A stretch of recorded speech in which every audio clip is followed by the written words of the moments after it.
알바트로스라는 여러분들에게 소개하고픈 특별한 새가 있습니다. 이 새는 가장 오래 날 수 있습니다. 한번 사진을 띄워주시죠. 이렇게 나는 새예요. 그런데 이 날개를 펴면 최장 길이가 다 큰 새는 3.5m라고 합니다. 굉장히 크죠. 아마 현존하는 새 가운데 날개를 핀 이 상황에서는 제일 큰 새가 아닌가 싶습니다. 여러분, 이 큰 날개 때문일까요? 이 새는요, 자그마치 8,500km를 납니다. 그리고 한 번 날아서 쉬지 않고 가는 거리가 3,200km. 인천공항에서 샌프란시스코 미국의 공항까지 가는 거리가 9,022km입니다. 그러면 이 새는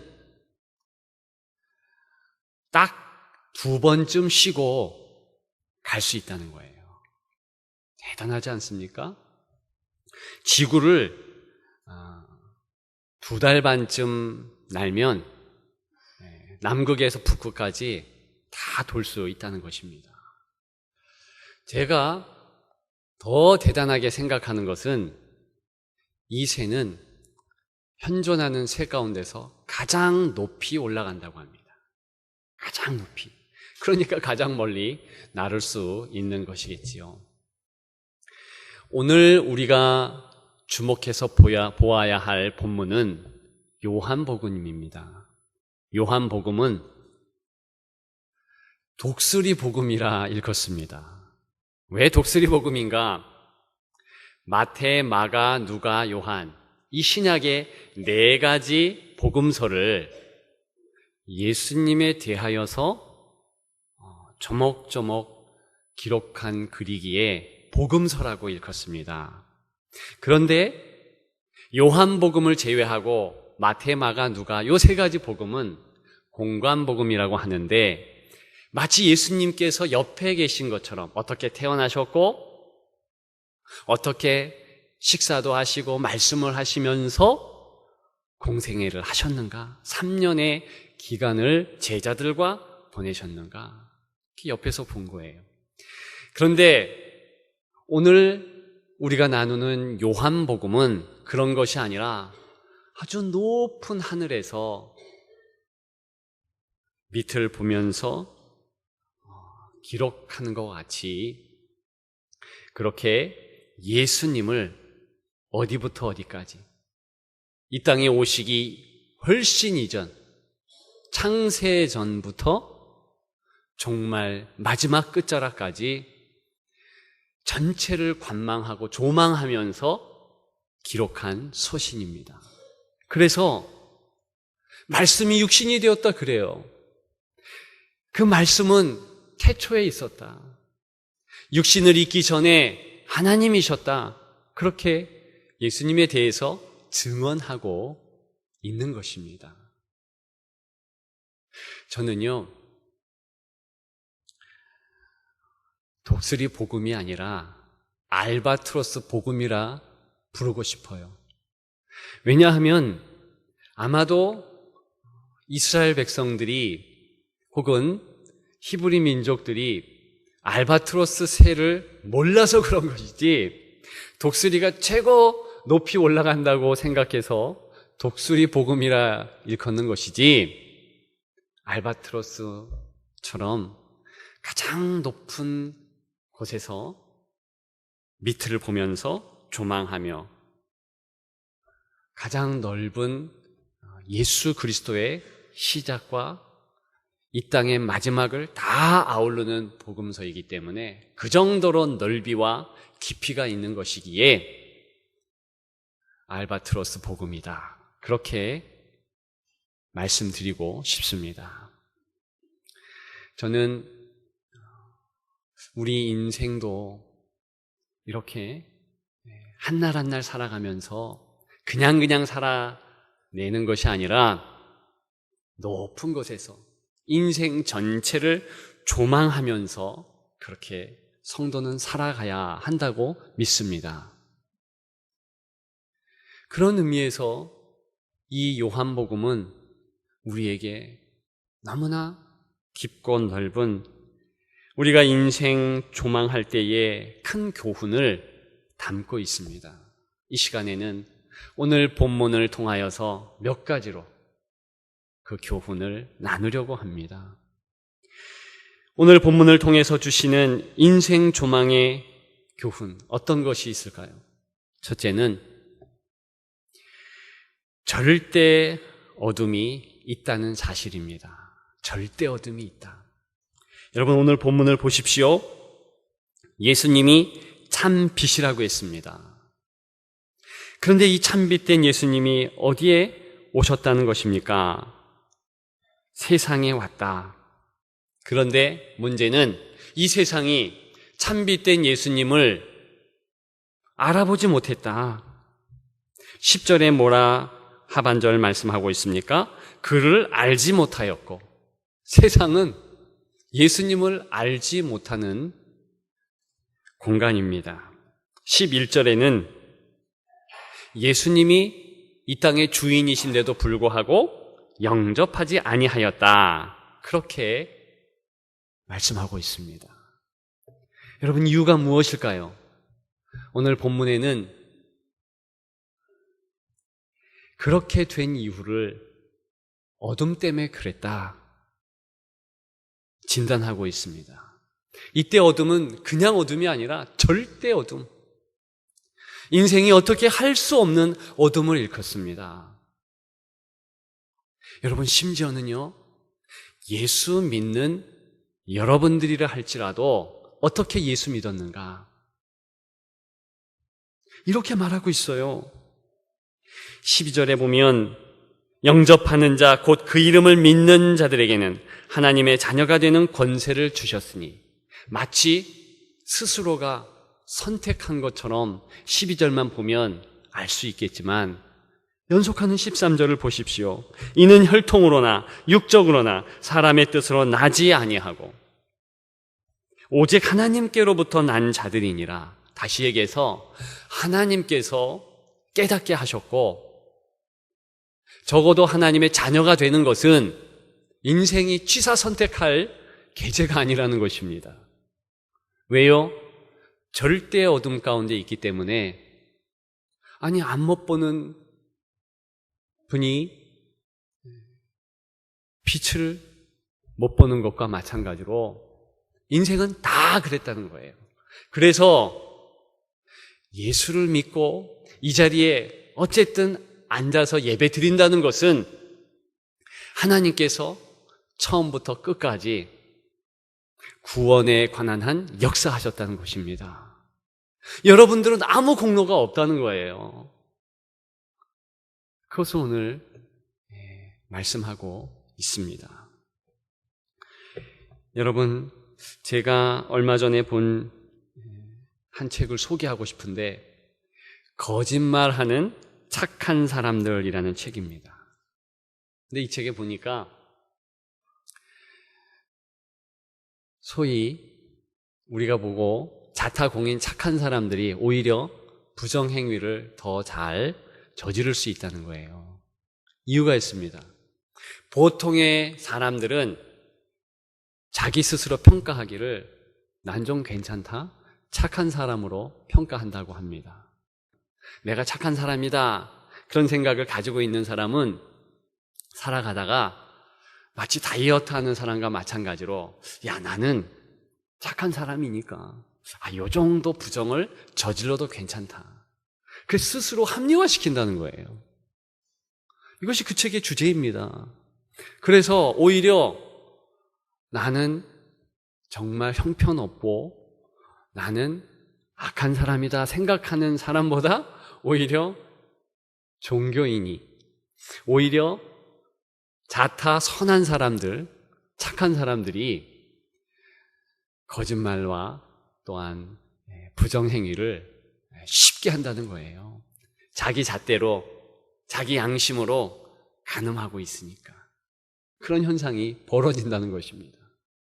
여러분, 성경은 그와 같은 착한 사람이 스스로 내리는 그 잣대에 대하여서 아니다, 단호하게 이야기합니다. 절대 어둠.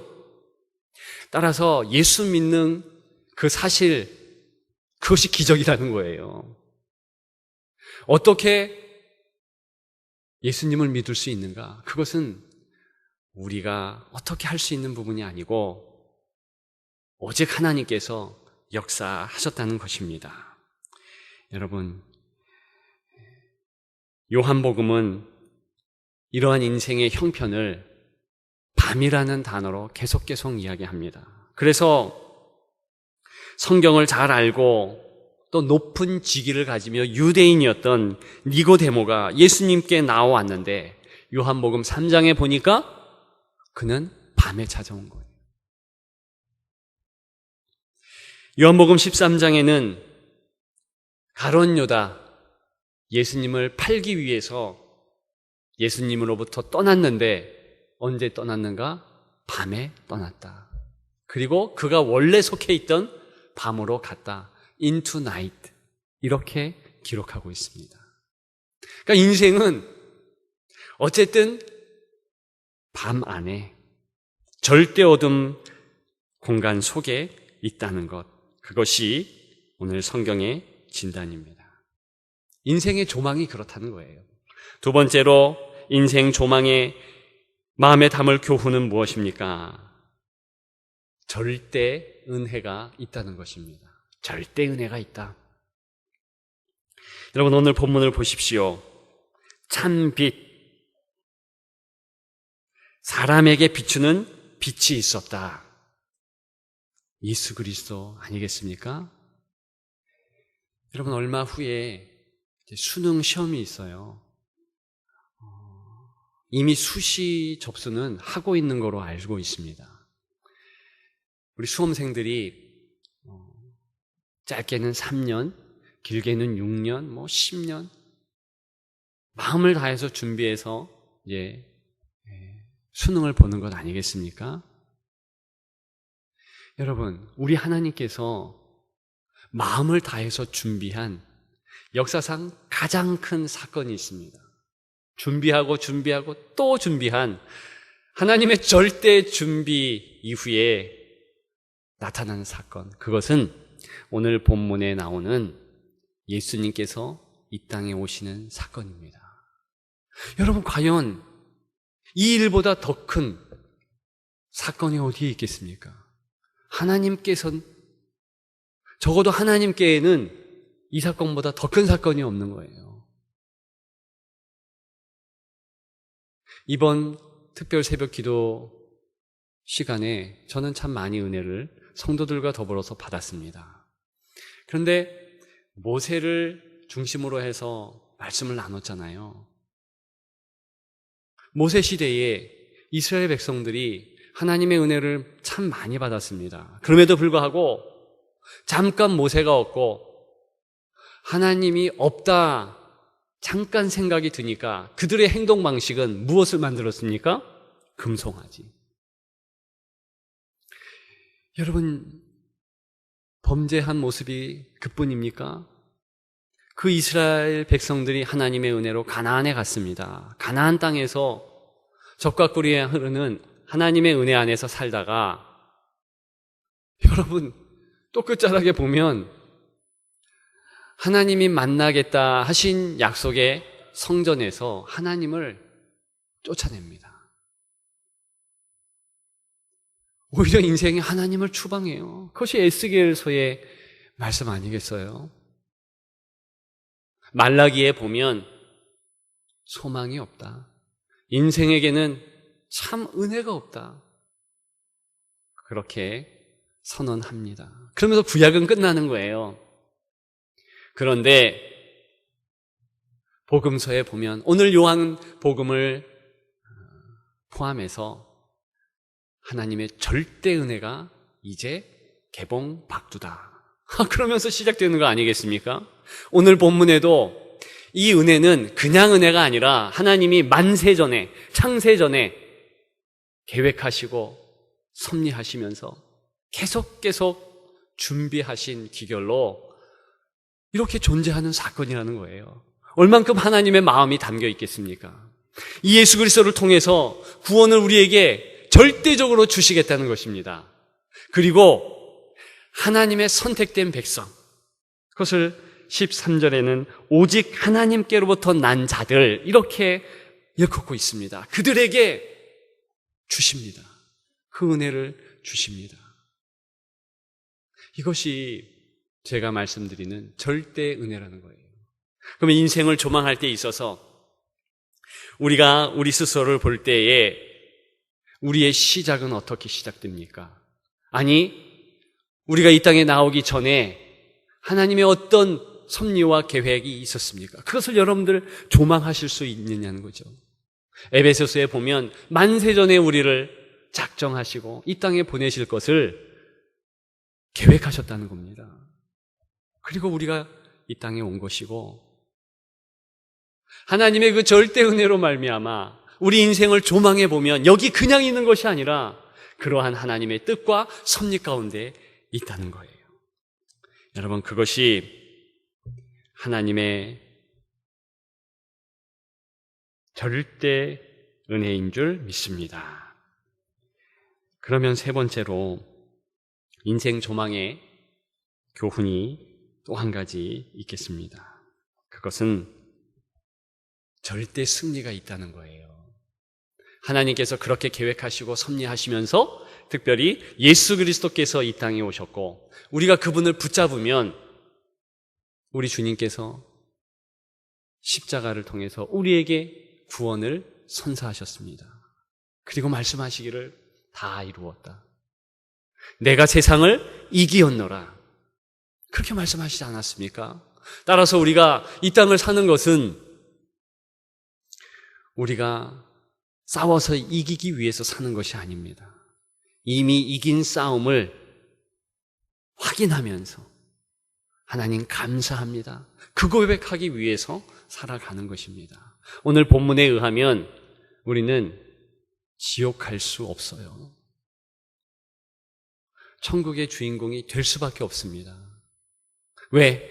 영접하는 자, 곧 그 이름을 믿는 자, 스스로 한 것이 아니라 바로 이렇게 준비하시고 섭리하시고 역사하시는 하나님께서 하셨기 때문에, 하나님 손 위에 있기 때문에 지옥에 갈 수 없는 겁니다. 기왕 지옥에 갈 수 없고 천국 갈 사람이라면 여러분 어떻게 이 땅을 한 날 한 날 살아가야 될 것입니까? 감사하며 기쁘며 즐겁게, 그리고 하나님의 자녀의 권세를 누리며 살아가야 할 것입니다. 그래서 시편 90편에 모세는 이렇게 기도했습니다. 우리를 일생 동안 즐겁고 기쁘게 하소서. 여러분, 모세는 그 기도했다는 거예요. 기쁘고 즐겁게 살게 하소서. 여러분, 어떻게 우리가 기쁘고 즐겁게 살 수 있겠습니까? 14절에 보면 말씀이 육신이 되어 우리 가운데 거하심에 우리가 그의 영광을 보니 그랬습니다. 아니, 예수님을 보면 당연히 기쁘고 즐겁게 사는 거죠. 왜? 그 예수님을 통해서 절대 승리를 우리에게 주셨고 우리의 삶이 그냥 한 날 한 날 흘러가고 지나가는 것이 아니라 이미 승리한 주님께서 그 기쁨과 감격으로 너도 확인하며 살라. 자녀로 기쁨으로 감사하며 감격으로 살라. 그렇게 명하시는 것입니다. 그래서 14절 하반절에 보면 은혜와 진리가 충만하더라. 여러분, 이때 은혜와 진리가 충만하더라, 이 말씀의 고백은 기쁨이 흘러넘치는 거예요. 이 글을 지은 요한의 얼굴을 생각해 보면 이 말씀을 할 때 웃지 않을 수 없는 것입니다. 감격하지 않을 수 없는 거예요. 성도의 삶의 기본은 이러한 기쁨입니다. 우리가 한 날 한 날 살아가면서 과연 슬퍼하고 짜증내고 분노하는 일 얼마나 되겠습니까? 빌립보서 1장 6절에 너희 안에서 착한 일을 시작하신 이가 그리스도 예수의 날까지 이루실 줄을 우리는 확신하노라. 그 인생 조망을 하게 되면 우리의 한 날이 그냥 가는 것이 아니라 바로 하나님의 계획 안에서, 하나님은 우리의 인생을 볼 때 이미 끝났어요.